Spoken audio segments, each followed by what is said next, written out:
அனைவருக்கும் புதன்கிழமை இனிய காலை வணக்கம் உறவுகளே. எல்லோரும் எப்படி இருக்கிறீங்க? எங்கள் வீட்டில் இன்றைக்கி காலை டிஃபன் என்னென்னு பார்த்தலாம் வாங்க.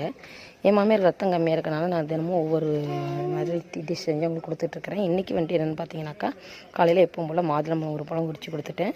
அப்புறம் வந்துட்டு ஆரஞ்சு பழம் வச்சு அதில் ஒரு 3 சல எடுத்து கொடுத்துருக்கேன். ஆரஞ்சு வந்துட்டு கொஞ்சம் புளிப்பறக்கலாம் அவ்வளோவா அவங்களுக்கு பிடிக்காதனால கம்மியாக கொடுத்துருக்கேன். வீட்டில் சத்து மாவு இருந்துச்சு, பையனுக்கு வாங்கிட்டு வந்தது ஸ்கூலில். சரி, சத்து மாவில் வந்துட்டு கொஞ்சம் நாட்டு சர்க்கரையும் ஒரு 1/2 மணி தேங்காயும் நல்லா திருவி போட்டு தண்ணியை நல்லா கொதிக்க வச்சு அப்புறம் அந்த தண்ணியை வந்துட்டு அதில் சேர்த்து பிசைஞ்சு பொடி கொழுக்கிற மாதிரி பிடிச்சி இட்லி பானில் வச்சு அவிச்சு தான் கொடுத்துருக்குறேன். அப்புறம் ஒரு டம்ளர் சுக்கு காப்பி, இதான் என் மாமியாருக்கு காலை டிஃபன்.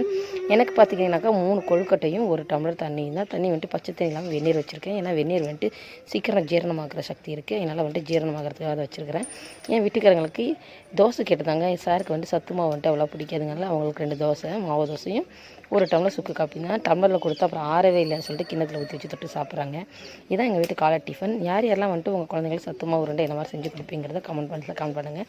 நம்மளோட சேனலை ஃபஸ்ட் டைம் பார்க்குறாங்க, நம்ம சேனல் சப்ஸ்கிரைப் பண்ணிவிடுங்க. ஓகே, பாய். நெக்ஸ்ட்